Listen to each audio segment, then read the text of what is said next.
You get a 2x4. You get a saw. I prefer a power saw, but a hand saw will work just as good. And you get a friend to help you out in case you fuck up and hold the board for you.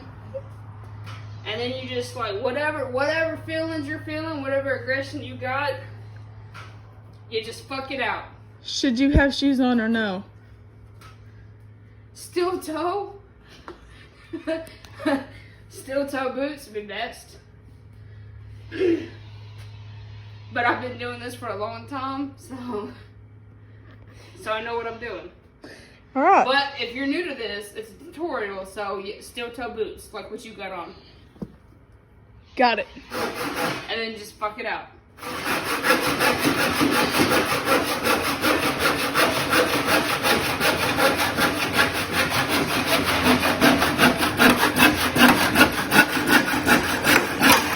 Can I see the aggression? Okay, yeah.